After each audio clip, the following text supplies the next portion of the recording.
माझं नाव प्रदीप महाजराव उगाने. मी 7-8 महिने झाले काम करत आहे. मी माझ्या लहान भावाचा रिझल्ट सांगतो. कारण आमचा लहान भाऊ म्हणजे ड्रिंक करायचा तिथे लिव्हर किडन्या सगळं डॅमेज झालेलं आहे.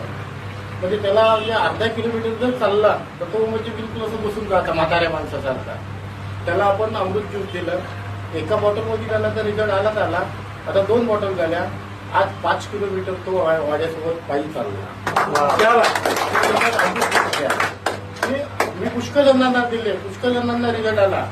आणि एक आपल्याकडे एक अन्ननलिकेचा कॅन्सरचा पेशंट आहे कोंढेरला. 1 महिन्याचं मी औषध दिलं. त्यांना फोन करून विचारलं तुम्हाला कसं काय वाटते. मला म्हणे पोळी जेवता येत नव्हती त्यांना. आता ते पोळी भाजी जेवून राहिले. नाही तर पहिले वरण किंवा जेवण होते, पण आज ते पोळी भाजी जेवण राहत आहे. आपल्या अमृत ज्यूसमुळे हे त्यांना रिझल्ट.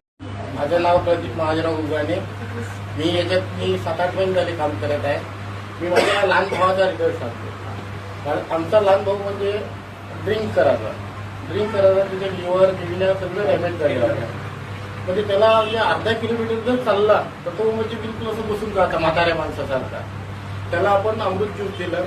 एका बॉटलमध्ये त्याला तर रिझल्ट आलाच आला. आता 2 बॉटल झाल्या. आज 5 किलोमीटर तो वाड्यासोबत पायी चालला. मी पुष्कळ जणांना दिले, पुष्कळ जणांना रिझल्ट आला. आणि एक आपल्याकडे एक अन्ननलिकेचा कॅन्सरचा पेशंट आहे कोंढेरला. 1 महिन्याचं मी औषध दिलं. त्यांना फोन करून विचारलं तुम्हाला कसं काय वाटते.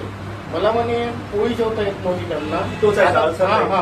आता ते पोळी भाजी जेवून राहिले. नाही तर पहिले वरण किंवा जेवण होते, पण आज ते पोळी भाजी जेवण राहत आहे. आपल्या अमृत ज्यूसमुळे हे त्यांना रिझल्ट